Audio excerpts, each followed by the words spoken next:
नमस्कार दोस्तों, आप देख रहे हैं भौकाली अड्डा और आपके साथ मैं हूं अभिषेक। और मेरे साथ विंडो में आपको दिख रहे होंगे निपुण जी। निपुण जी, बहुत स्वागत आपका भौकाली अड्डा बहुत पर। बहुत धन्यवाद अभिषेक जी आपका। निपुण जी देखिए, देश में कल भी होली थी और देश के कई हिस्सों में आज भी होली है, तो होली की बहुत शुभकामनाएं। आपको बहुत बहुत होली की शुभकामनाएं, आपके दर्शकों को भी होली की बहुत शुभकामनाएं। रंगों के उल्लास में हमारी यूनिटी और इंटीग्रिटी बनी रहे, यही मेरी विश है। बहुत बहुत शुक्रिया। अब निपुण जी, आज जो विषय है वो विषय पे तरफ मूव करते हैं। मैं ये सवाल आपसे पूछना चाहूंगा, क्या बलूचिस्तान पाकिस्तान से अलग होने वाला है?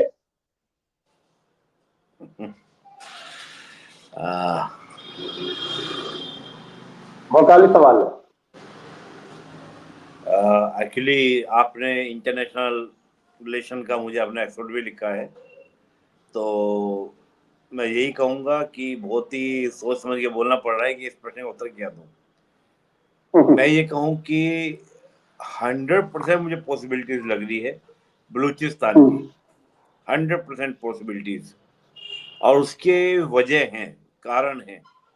देखिए, कोई भी घटना यकायक नहीं होती और हर घटना का बिल्कुल कोई ना कोई रीजन कारण होता है। और फिर बिल्कुल। हालात और परिस्थितियां ऐसी होती हैं, उनके कारण वो क्या होता है जो आपने बोला, उसकी संभावना मुझे लगती है। तो बहुत सारे ऐसे कारण हैं जिनके कारण मैं ये बात दावा कर सकता हूँ कि जो आपने कहा वो निश्चित रूप से होगा। बस थोड़ा मैं इस बात को ये नहीं कह पा रहा हूँ कि 2025 में देखने को मिलेगा या एक दो साल और लगेगा। हम्म। तो अभी जो वहां के हालात हैं निपुण जी, मैं आपसे थोड़ा सा समझूं कि पाकिस्तान से ऐसी क्या गलतियां हो रही हैं कि जो उनको मिला उसको तो वो संभाल नहीं पा रहे हैं। उनको चाहिए कश्मीर। आपको जो हिस्सा मिला है, जो आपका पंजाब होता है, जो आपका इस्लामाबाद होता है, जो आपका बलूचिस्तान है, आप उसको संभाल नहीं पा रहे हैं और बात कश्मीर की करते हैं। क्या कारण है कि पाकिस्तान से चीजें संभल नहीं रही? हाँ अभिषेक जी, बहुत सुंदर प्रश्न आपका है। और देखिए, इस प्रश्न का उत्तर भी बड़ा सुंदर उत्तर इसके प्रश्न का है।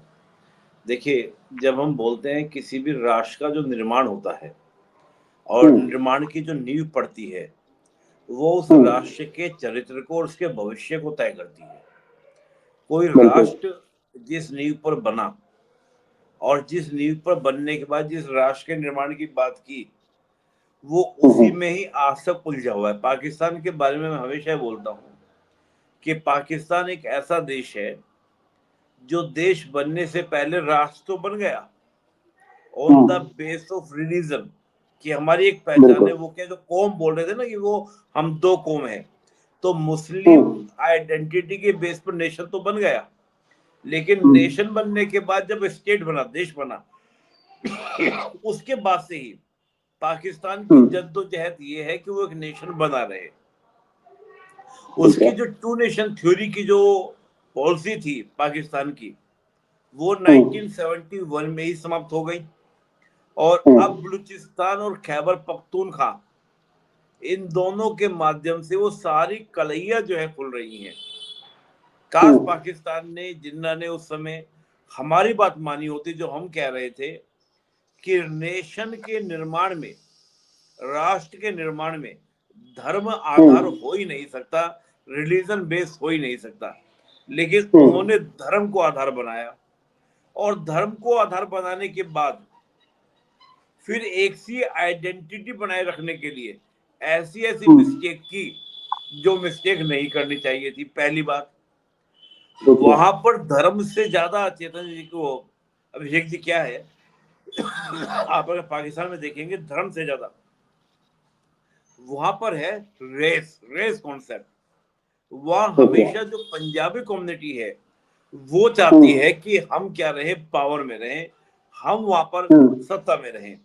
आप अगर उठाकर देखिए पाकिस्तान की, देखिए मैं तो पढ़ता हूँ पढ़ाता हूँ, तो हम्म। पाकिस्तान का अगर आप डाटा उठा के देखेंगे, 80% वहां पॉलिटिशियंस जो हैं वो पंजाबी हैं हम्म। नेशंस में। एक भी हम्म। पीएम सीएम जो है पंजाब से बाहर का नहीं बना है। मंत्री मिले हैं, सिंधी मिले हैं, बलूचियों को अब जगह देने लगे हैं ये, और खैबर पख्तूनख्वा से जगह देने लगे हैं, लेकिन एक भी पीएम प्रेसिडेंट आज तक आपका पंजाब के अलावा नहीं बना है। आप सोचिए, मुजीबुर रहमान जब चुनाव जीते 1970 का, और क्लियर मेजोरिटी उनकी पार्टी को मिली थी, ये तय था कि वो पाकिस्तान के पीएम बनेंगे। लेकिन इसी बात पर कि बंगाली हम पंजाबियों को कैसे रूल कर सकते हैं, हम इन बंगालियों से रूल नहीं होंगे। हुआ ये कि इस चुनाव को रद्द किया गया, मुजीबुर रहमान को अरेस्ट किया गया, उसके बाद फिर अरेस्ट ऐसा किया गया कि वो पार्टी हो गया, वो अलग ही हो गए। आज भी स्थिति जो है बलूचियों की आप सुन नहीं रहे हो। बलूची 1948 से, और क्या है अभिषेक जी, बलूची तो पाकिस्तान का हिस्सा बनना ही नहीं चाहते थे। 1948 में कलात के जो खान थे, एक्चुअली ये 4 रियासतें थी, बेलारूस, कालोत, मकरान और कलात। ये 4 रियासतें, इन 4 रियासतों के साथ में इसमें गवादर पोर्ट और जोड़ा गया, और ये गवादर पोर्ट पहले था ओमान के पास, ओमान ने खरीदा हुआ था। ओमान ने इसको आजादी के बाद भारत को पेशकश दी कि नेहरू जी ये ग्वादर पोर्ट आप हमसे ले लीजिए। नेहरू जी ने कहा हमारे साथ क्या है, ज्योग्राफिकली इससे दूरी पड़ेगी, बेटर है कि आप कुछ और सोच लीजिए, हम तो नहीं लेंगे। तब पाकिस्तान ने ओमान से ग्वादर खरीदा, और 1958 में इसको पूरे का नाम दिया कलात, कालोत, मकरान और लास बेला, और साथ में ग्वादर। इन चारों पांचों को मिला के बोला कि ये बलूचिस्तान है। बलूचिस्तान में जो कलात के खान थे, उन्होंने कभी, जो सबसे डोमिनेंस यहाँ पे रियासत थी वो थी आपकी कलात, जो उसके खान थे, उन्होंने कभी एक्सेप्ट नहीं किया कि हम पाकिस्तान से मिलना चाहते हैं। उनको जबरदस्ती हाउस अरेस्ट कर सेना लगाकर उनसे जबरदस्ती साइन कराए गए थे, और तब से लेके 1948 से लेके आज तक वहां पर कभी ऐसा नहीं हुआ कि वहां पर हिंसा न चल रही हो और बलूची आजादी की बात ना कर रहे हो। आपने उनकी आजादी की आवाज को दबाने के लिए सबसे पहले क्या किया, आपने वहां पे पंजाबियों को बसाना शुरू किया, आपने वहां सिंधियों को बसाना शुरू किया, ताकि बलूची जो है अपनी आबादी में कम हो जाए। और हद तो तब हो गई कि जब आप चीन को लेकर आ गए, चीन को जैसे लेकर आए वहां पे आप सीपैक बनाना शुरू किया। आज बलूचियों को क्या लगता है कि पहले तो ये पाकिस्तान हमारा शोषण करता था, आज चीनियों को लेकर आ गए, और चीनी क्या करेंगे, जो हमारे मिनरल्स हैं, सबसे बड़ा क्षेत्रफल है, 40% क्षेत्रफल है बलूचियों का, जनसंख्या पूरे पाकिस्तान की 4%, लेकिन सबसे ज्यादा जो मिनरल्स हैं वो बलूचिस्तान के अंदर है। तो बलूचिस्तान के लोगों को लगता है कि हमारे मिनरल्स को क्या करेंगे, ये एक्सप्लॉइट करेंगे। जैसे बंगालियों को लगता था कि जितनी भी जूट हो, तमाम तरह का जो ये खेती होती है जूट पर्सन, उसकी खेती से जितना ज्यादा फायदा वेस्ट पाकिस्तान ने उठाया, इस्लामाबाद ने उठाया, इतना बंगालियों को लाभ नहीं मिला था। यही भावना बलूचियों के अंदर कि हमारे रिसोर्सेज का दोहन पहले अकेले पाकिस्तान कर रहा था, अब चीनी आ गए, चीनी यहाँ से निकालेंगे और हमारा दोहन करेंगे। पहला गवादर पोर्ट को वो इंटरनेशनल डेवलप कर रहे हैं। इससे क्या हो रहा है कि जो बलूची मछुआरे हैं, और बड़ी संख्या में आबादी है बलूचियों की, जो क्या करते हैं, आपका जो आपका गवादर पोर्ट के पास में रह रहे हैं, उन सब को आप क्या कर रहे हैं, उन सब के हाथ से उनका अधिकार आप छीन ले रहे हैं, उनसे मछली पकड़ने का एरिया कम कर दे रहे हैं। गरीब मछुआरे डीप ओशन में जा नहीं पाते हैं, तो आप उनका आर्थिक रूप से भी नुकसान कर रहे हैं, आप उनका जो लाइवहुड है यानी कि आजीविका वो भी नुकसान कर रहे हैं, उनको राजनीतिक रूप से आप अधिकार नहीं दे रहे हैं। तो बदले में आपको क्या मिलेगा भाई, बदले में आपको इसी प्रकार के हमले, चाहे वो ट्रेन पर हमला होना हो। ट्रेन पर हमला तो दुनिया के, मुझे लगता है कि मेरे तो याद नहीं कि मैंने कभी ऐसा कोई हमला सुना हो ट्रेन को हाईजैक करने का। एक अलग ही तरह का अटैक था। ये मूवीज वगैरह तो मैंने एक दो देखा, कोई मूवीज में हॉलीवुड की याद आ रही है, उसे मैंने देखा, लेकिन ये एक अलग तरह का मामला था। और ट्रेन को हाईजैक करना, ये एयरप्लेन को हाईजैक करना जैसा नहीं है। ट्रेन को हाईजैक करना मतलब है यानी कि लड़ाके सोच कर आए होंगे, डू एंड डाई। बिल्कुल। और इसमें निपुण जी जो बात कही जा रही है कि बीएलए का ये कहना है कि हमने 214 पाकिस्तानी सैनिकों को मारा है, और हमने ये भी देखा कि ताबूत वहां लेकर जाए जा रहे थे, जबकि पाकिस्तान आर्मी ये कह रही है कि लगभग 18 ही सैनिक मरे हैं। मरे जितने भी सैनिक हो, लेकिन बीएलए ने जो वीडियो जारी किया उसमें हम ये देख रहे हैं, बुजुर्ग, बच्चे और महिलाएं, जो आम आदमी हैं, उनको रिहा किया है उन बलोच के लोगों ने, जो बीएलए के जो सदस्य हैं। तो इसका मतलब उनका निशाना सिर्फ और सिर्फ पाकिस्तानी आर्मी थी, उनका निशाना आम पब्लिक नहीं है। ये संदेश भी बीएलए ने पूरी दुनिया को दे दिया। देखिए, पाकिस्तान लगातार बलूचिस्तानियों को ये कहता है कि वो आतंकवादी हैं। हम्म। बलूचिस्तान ये कहते हैं हम आतंकवादी नहीं है, we are the freedom hmm. Fighter. Hmm. आतंकवादियों में और जो क्रांतिकारी होते हैं दोनों में अंतर क्या होता है? हम्म। आतंकवादी अपना फियर क्रिएट करना चाहते हैं। फियर हम्म। क्रिएट करने के लिए वो सरकार और आम पब्लिक दोनों को टारगेट करते हैं। उनके लिए कोई मतलब नहीं है उनकी वो गोली पुलिस वाले को लगे, फौजी को लगे, या एक कॉमन आप और मेरे जैसे लोगों को लगे। बिल्कुल। उन्हें सिर्फ डर क्रिएट करना कि आई एम आतंकवादी और I am the villain, I am the खलनायक, मैं सबके लिए सब मुझसे डरो, आई एम द राक्षस। लेकिन जब हम बात करते हैं आपका एक रिवोल्यूशनरी की, एक क्रांतिकारी की, वो कभी भी पब्लिक को टारगेट नहीं करेगा, क्योंकि पब्लिक से उसकी लड़ाई है ही नहीं। उसे टारगेट किसको करेगा? जिससे उनकी लड़ाई है। जो उनको सता रहे हैं वो उसको टारगेट करेगा। बिल्कुल। तो उन्होंने जो महिलाओं को छोड़ा, बच्चों को छोड़ा, उनका मकसद ही यही था कि दुनिया के सामने तस्वीर दिखाना कि जो ये पाकिस्तान हमारे खिलाफ जो अत्याचार कर रहा है और हम उसका अगर एक्शन का रिएक्शन देते हैं तो ये हमको आतंकवादी कह देते हैं। ये हमको आतंकवादी कैसे कह सकते हैं भाई, बिल्कुल। जबकि हम आतंकवादी है नहीं। हम, और ये पहली बार नहीं है अभिषेक जी, बीएलए ने थोड़ा पब्लिकली तो बड़ा इंसिडेंट हुआ, इसलिए थोड़ा हाईलाइटेड ज्यादा हो गया, उसकी तस्वीर देखने को मिली।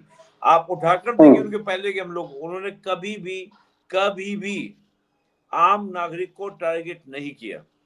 नहीं किया। आप सारे हम लोग उठा के देखिए, मैं तो पढ़ता हूँ, मैं फिर बोल रहा हूँ कि मैं एकदम डीपली चीजों को बहुत वॉच करता हूँ। मेरे सामने एक एग्जाम्पल नहीं कि बीएलए ने कभी भी आम नागरिक को टारगेट किया हो। उन्होंने टारगेट किया चीनियों की फोर्स को, उन्होंने टारगेट किया पाकिस्तानियों को, उन्होंने टारगेट किया पुलिस वालों को, उन्होंने टारगेट किया चीनी इंजीनियर्स को भी टारगेट किया। वो इसलिए किया क्योंकि वो उनके रीजन में आके सीपैक बना रहे हैं।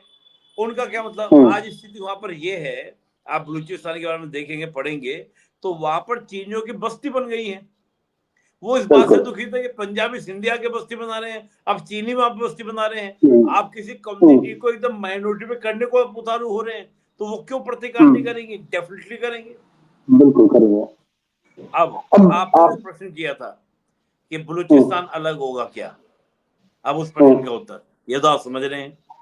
देखिए, अभी बीएलए जो है नॉन स्टेट एक्टर है। नॉन स्टेट एक्टर यानी कि जो स्टेट एक्टर नहीं है, वो एक स्टेट से लड़ रहा है। और देखिए, निश्चित रूप से स्टेट बहुत ताकतवर होता है। स्टेट में भाई बीएलए की ताकत की बात करें और आपका पाकिस्तान की बात करें, निश्चित रूप से पाकिस्तान की सेना ताकतवर है।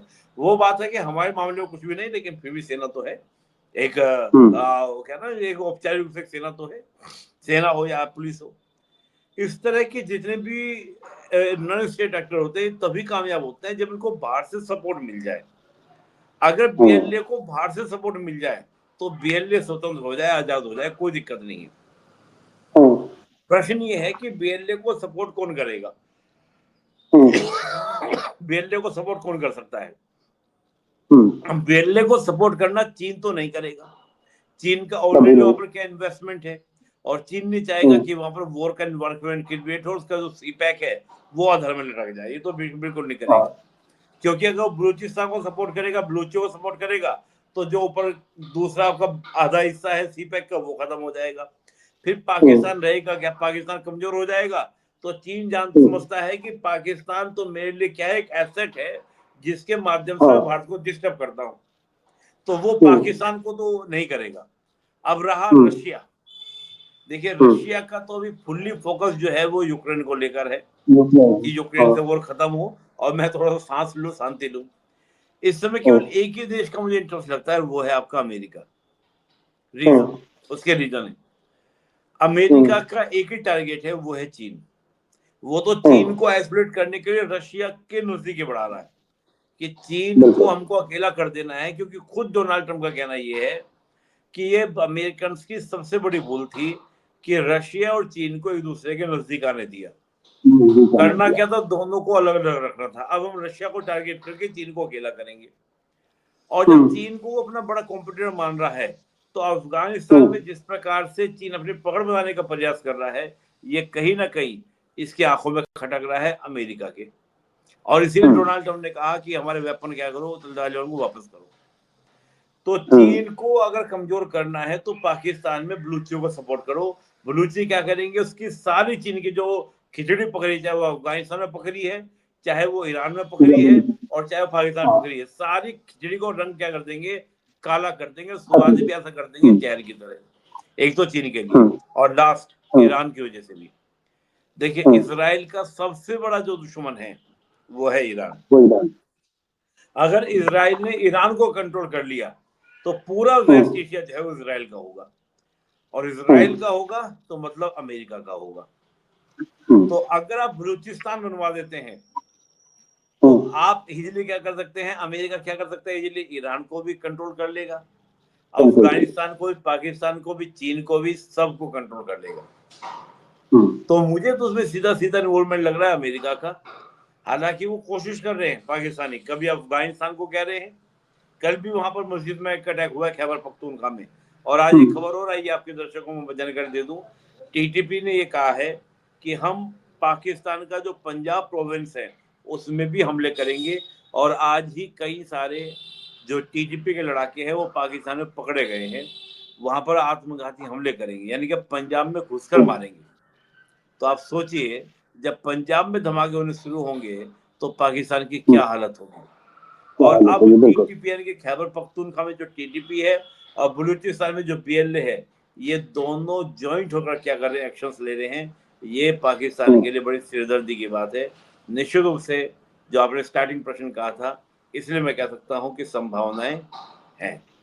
एक जल्दी से आखिर में छोटा सा सवाल निपुण जी, कि पाकिस्तान ने एक आरोप भारत पर भी लगाया है कि रॉ जो है वो सपोर्ट कर रहा है बीएलए को। भारत ने इससे इनकार कर दिया है। भारत का कोई इंटरेस्ट इसमें, जल्दी से बस छोटा सा जवाब। नहीं, देखिए, भारत सपोर्ट कर रहा है तो आप प्रमाण दो। आरोप तो हम बहुत लगा देते भाई, आरोप के कोई आधार तो होते हैं। हम तो हाफिज सईद का, मसूद अजहर का सबूत लेके जाते हैं यूएनओ, आप जाओ ना लेकर सबूत। आप ये बिल्कुल नहीं कहते ये बेतुका बकवास वाली बोलना है, वो बैठ के कहीं भी बैठ के बकवास करने, मैं प्रधानमंत्री बन जाऊं, मैं ये कर दूं। अरे तुम कुछ करके दिखाओ तो बात, फालतू की बातें करने वाली बात नहीं है, ऐसा कुछ भी नहीं है। उनके भारत का देखिए, भारत का इंटरेस्ट क्यों नहीं होगा भाई। पाकिस्तान अगर कमजोर होगा तो हमें क्या दिक्कत है। तो अपने लिए कमजोर, अपनी वजह से कमजोर हो रहे हैं ना भाई। हम देखिए, सिंपल सी बात है, भारत का ध्यान केवल और केवल डेवलपमेंट के ऊपर है, विकास के ऊपर है, और ये प्रमाण दिख रहा है जिस प्रकार से भारत लगातार बढ़ रहा है। हम दूसरे की लाइन को छोटे करने वाले नहीं है, हम अपनी लाइन को बड़े करने वाले हैं। तो हमारा ध्यान उस पर है। तुम बर्बाद हो रहे हो अपनी वजह से, हमें तो अपनों ने लूटा, गैरों में कहा तुम डूबे वहां हो जहां तुम्हारे पानी की सप्लाई कम था, तो तुम लोग अपने ही मारे जा रहे हो भाई। हम पर अब वही बात है कि खुद मर रहे हो कि तुमने मारा, ये वो बेतुकी, मतलब आप, मतलब कोई सेंस नहीं है ना। अगर है तो जाओ ना यूएनओ, कौन रोक रहा है तुम्हें, जाओ लेके जाओ। हम गए ना मसूद अजहर को लेकर, आप इस सईद को लेकर, सबको इकट्ठे कर इतने सारे आतंकवादियों को हमने डिक्लेयर करवाया आतंकवादी, तो हम सबूत लेकर गए ना, जाओ ना लेकर भारत के खिलाफ। कि भारत करा रहा है तो भारत का कोई व्यक्ति करा रहा होगा ना, या यहाँ से बैठे बैठे मोदी जी करवा रहे हैं कि हे बलूचियों क्या कर रहे हो, जरा मारो बम 2-4 ट्रेन का। मतलब कोई ना कोई तो गया होगा ना पर भारत की ओर से, पकड़ो उसको। चलिए, कुल मिलाकर यही है कि इस पे ध्यान नहीं देना चाहिए इंडियंस को, ये तो रहेगा वो आरोप किसी ने लगाएगा ना, ये वाली बात है। चलिए, बहुत शुक्रिया निपुण जी, कीमती वक्त आपने निकाला और विस्तार से आपने बलूचिस्तान को लेकर के तमाम बातें बताई, और हम भी यही उम्मीद करेंगे कि बलूचिस्तान अलग ही हो जाए, हम यही दुआ भी करेंगे। बाकी ईश्वर की मर्जी, और मर्जी पाकिस्तान की अपनी। बहुत शुक्रिया निपुण जी, और बहुत शुक्रिया आप सभी का, धन्यवाद।